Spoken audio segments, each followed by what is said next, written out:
मैं समर सिंह आप सभी श्रोता लोगों को प्रणाम करता हूं। जैसा कि आप सभी लोग जानते हैं, भाई बहन का प्रेम एक अटूट प्रेम होता है, एक पवित्र बंधन होता है। इसी बंधन में बंधी एक बहन अपने भाई के लिए कैसे बिलखती है, आइए सुनते हैं।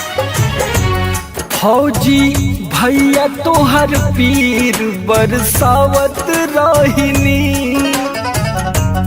फौजी भैया तोहर पीर बरसावत रहिनी। फोटो देखी देखी तोहर भवनावा में राखी जब जब आई सवनावा में, राखी जब जब आई सवनावा में।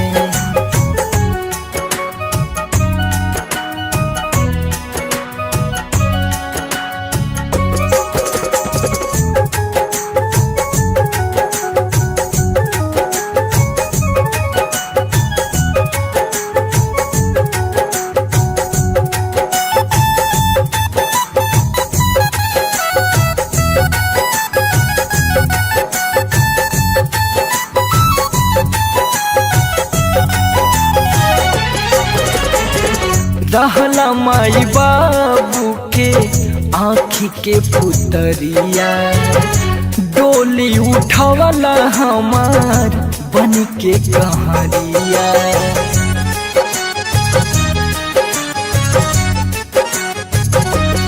हो रहला माई बाबू के आँखी के पुतरिया, डोली उठावला हमार बन के कहरिया। नाची आँखी में सूरतिया हो, नाची आँखी में सूरतिया, धियानावा पे राखी जब जब आई सवनावा में, राखी जब जब आई सवनावा में।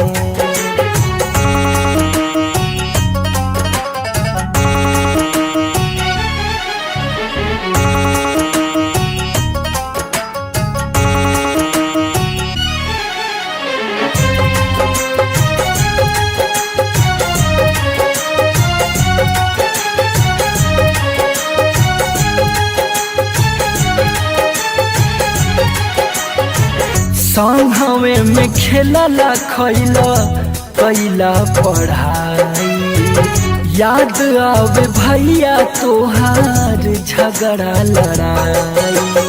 हो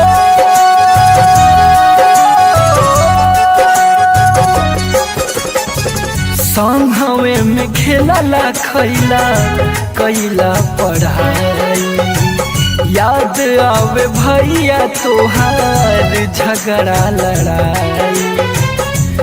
बांधव के समरा लो, हाँ बांधव के समरानंद बंधनावा में, राखी जब जब आई सवनावा में, राखी जब जब आई सवनावा में।